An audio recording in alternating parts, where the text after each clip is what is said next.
No one saw this coming.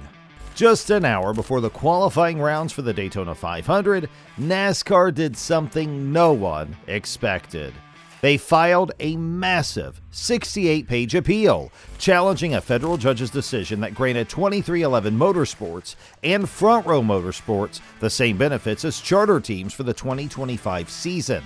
This legal move sent shockwaves through the racing world, adding even more drama to what was already shaping up to be an intense season opener. Ryan Blaney has won his way into the championship. A great day for Kyle Larson. Seventh career win in his 100th. Joey Logano takes the checkered flag. The case goes back to December when U.S. District Judge Kenneth Bell ruled in favor of 23XI Motorsports and Front Row.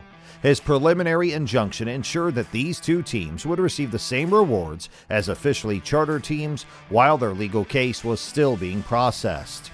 NASCAR was not happy with this decision. They had already asked the courts to dismiss the case, but Judge Bell refused. NASCAR also requested that these two teams post a bond, meaning they would have to return any money they received if they ultimately lost the case. The judge denied that request as well. NASCAR believes the court's decision goes against federal antitrust laws and creates an unfair situation. They argue that the injunction misuses judicial power by forcing them to treat their legal opponents as trusted business partners.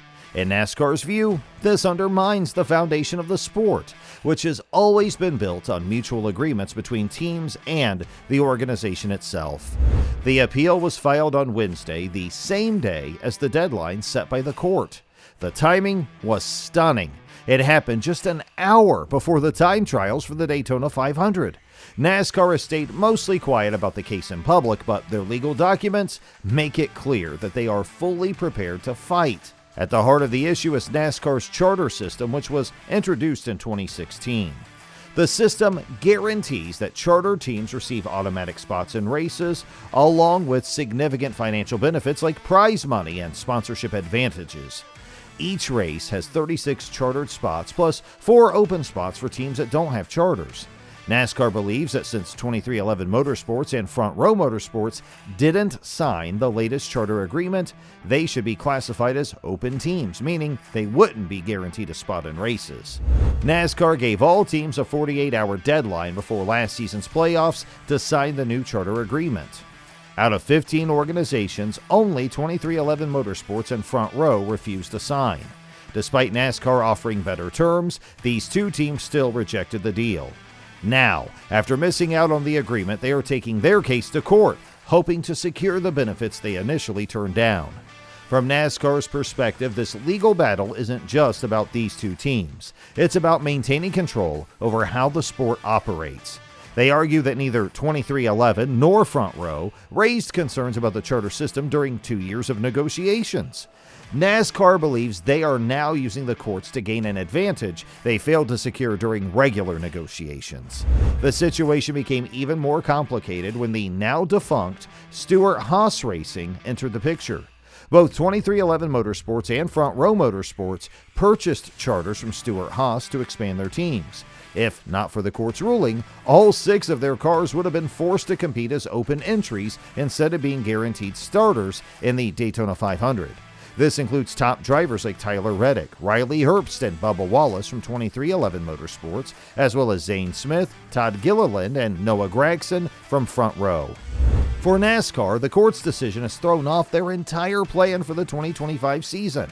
After 23XI and Front Row refused to sign the charter agreement, NASCAR recalculated race prize money, adjusting the number of charter teams, and structured the season based on having only 32 chartered entries. By suddenly allowing these teams to be chartered, despite rejecting NASCAR's original offer, the sport's balance has been completely disrupted. NASCAR's legal argument is that this decision unfairly rewards 2 teams that chose to opt out of the charter system while every other team followed the rules. NASCAR believes the court's ruling allows 23XI and Front Row to gain an advantage without committing to the same agreements as the rest of the field. The financial implications are huge. By securing charters through legal action instead of negotiations, these two teams are now guaranteed more prize money, more sponsorship deals, and more security for their organizations. Meanwhile, other teams had already made financial and strategic decisions based on a 32 charter system, only to have the situation change at the last minute. For NASCAR, this isn't just about money. It's about control, or who's the boss. They want to ensure that the benefits of the charter system go to teams that fully commit to the sport, not to those who use legal battles to gain an advantage. NASCAR argues that by refusing to sign the agreement, 23XI and Front Row gave up their right to the perks that come with being chartered. The Daytona 500 is the biggest race in NASCAR, and for many drivers, winning it is a dream that never comes true. Some of the greatest drivers in the sport's history have never won this race, but Denny Hamlin is different. He has won it 3 times in the past 15 years. He won back-to-back in 2019 and 2020, making him one of the most successful drivers at Daytona.